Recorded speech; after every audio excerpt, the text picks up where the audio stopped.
வச்சுருவாங்க. கடைசியில் என்ன ஆயிடும், அது புத்துநோயாக மாறிடும்.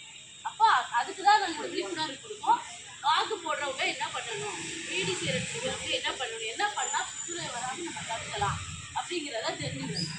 முதல்ல பழக்கம் இருக்கிறவங்க இந்த பழக்கத்தை விடணும். விட்டாதான் அடுத்த வைத்தியம். சரியா? இதை போட்டுக்கிட்டே இருப்பேன் எனக்கு குணமாகணும்னா ஆகாது. ஃபஸ்ட்டு விடணும். விடுறது வந்து ரொம்ப ஈஸி நான் சொல்ல மாட்டேன். சரியா? Very difficult. ஏன்னா இதில் ஒரு அடிக்ட் ஆகிடும், ஒரு அடிமைப்படுத்துகிற ஒரு பொருள் இருக்குது. நிக்கோட்டின் அப்படிங்கிற ஒரு அடிமைப்படுத்துகிற பொருள் இருக்குது. இந்த பீடி சிகரெட்டு அது பாக்கு வகையில் எல்லாத்துலேயும் அது என்ன பண்ணும், திரும்ப திரும்ப அதை என்ன செய்யும், போட வைக்கும்.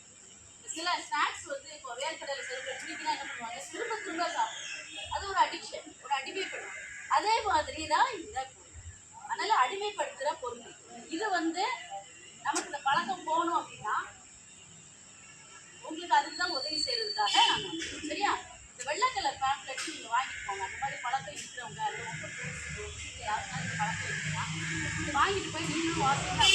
இதில் வந்து என்னென்ன அறிகுறியாக எல்லாமே தெளிவாக படத்தோட போட்டு சரியா இதை நீங்கள் வாங்கிட்டு போய் இருக்கணும். அடுத்தது பின்னால் புகையில கட்டுப்பாட்டு மையம் ஒரு சென்டர் இருக்கு. இது வந்து அடையார் புற்றுநோய் மருத்துவமனையில் இந்த சிறுவர் பூங்கா பக்கத்தில் இருக்குல்ல, இல்லை எடுத்து பண்ணோம்னா இடதுகை பக்கம் 3வது மாடியில் இருக்கு. அதில் வந்தீங்கன்னா இலவசமாக உங்களுக்கு கவுன்சிலிங்கும் கொடுக்கப்படும், வைத்தியமும் ட்ரீட்மெண்ட். அந்த பழக்கம் உள்ளவங்களுக்கு நிறைய பேர் வந்து இந்த பழக்கத்தை விட்டுருக்காங்க.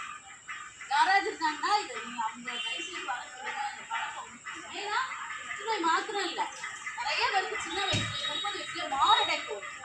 அது இந்த பீடி சிகரெட்னால மெயினாக வரும்.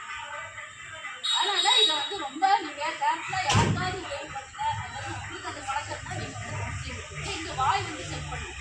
பழக்கம் உள்ளவங்க மாவு போட்டு வாய் செக் பண்ணிவிடுவோம். இல்லை என்னென்ன அறிகுறியும் புற்றுநோய்க்கு முன்னால் வர்றது இருக்கும் அப்படின்னா ரொம்ப பாதுகாப்பாக வாய் திறங்க முடியாது.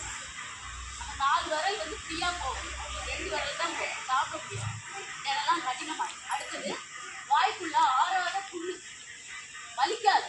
புற்றுநோயிலே மெயினாக வந்து ஆரம்பத்தில் வலிக்கவே இருக்காது, எந்த கண்டியோ எதுனாலும் வலிக்காது. அதுக்கு தான் என்னது அது வெள்ளை கலரில் நம்ம இன்னைக்கு எல்லாரும் முகத்தை கண்ணாடியில் முகத்தை தான் நல்லா பார்ப்போம். நீங்கள் மாதத்துக்கு ஒரு தடவை நம்ம வாயை திறந்து பார்க்கணும்.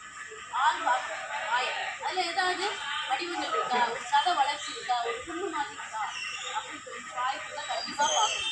அடுத்தது 6 மாதத்துக்கு ஒரு தடவை பல்காட்சி வாயை செக் பண்ணி விடணும், சுத்தம் பண்ணி விடணும், நல்லா இருந்தாலும். அடுத்தது வருஷத்துக்கு ஒரு தடவை கண்டிப்பாக வந்து முழு உடல் பரிசோதனை பண்ணிவிடணும்.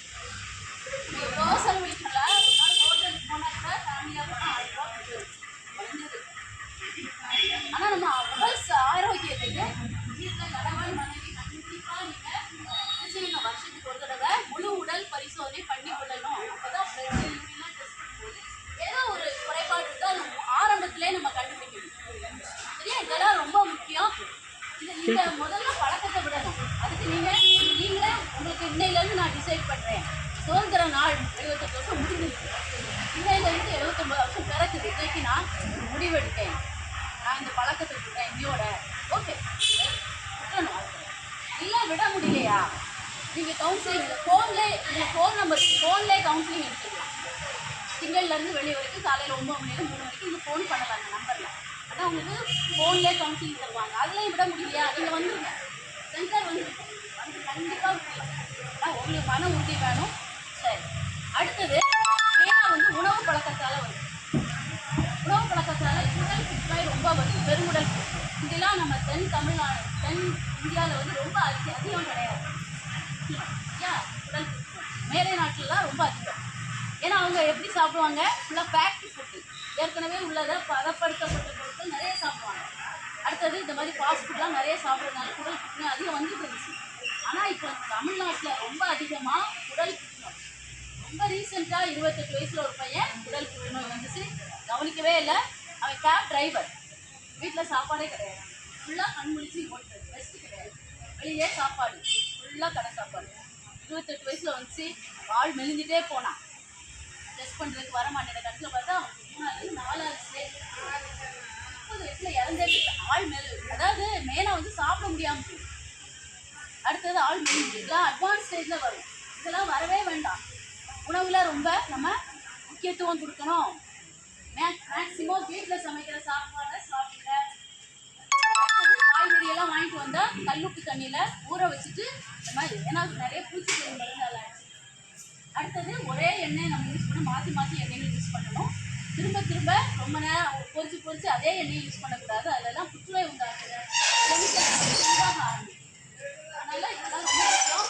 மேக்சிமம் வீட்டில் சமைக்கிற வீட்டில் வந்து நீங்கள் உங்கள் ஒய்ஃப்கிட்ட சொல்லணும். ஒய்ஃப் இருந்தாங்கன்னா நான் உங்களுக்கு அறிவுரை சொல்லுவேன். பிள்ளைகளும் கணவரும் விரும்புகிற மாதிரி சமைக்க என்ன செய்யணும், எஃபர்ட் எடுக்கணும். கடையில் வாங்கி வாங்கி சாப்பிடக்கூடாது. ஏன்னா அது நிறைய கொஞ்ச நாள் ரொம்ப நாள் அப்படியே இருந்தால் கண்டிப்பாக புற்றுநோய் வரதுக்கு வாய்ப்பு. இது வந்து உணவு. அடுத்தது நம்ம லைஃப் ஸ்டைல். நல்லா எக்ஸசைஸ் பண்ணணும். என்னதான் வேலை பார்த்தாலும் ஒரு அரை மணி நேரம் நடக்கிறதுக்கோ ஏதோ ஒரு எக்ஸசைஸ் பண்ணுறதுக்கு கண்டிப்பாக ஒதுக்கணும். அது ஒரு நல்ல மருந்து. சரியா? அதெல்லாம் இல்லாமல் கடைசியில் முத்தின பிறகு எதுனாலும் கஷ்டம். அது நல்ல மனநிலை.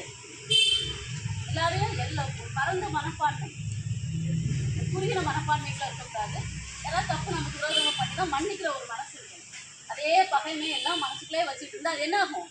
அது புற்றுநோய்க்கு தான் மாத்திரம் சொல்லலை, நிறைய பேரலிட்டிக் பக்கவாதம் வருது, மாரடைப்பு வருது, நிறைய நோய்கள் வருது.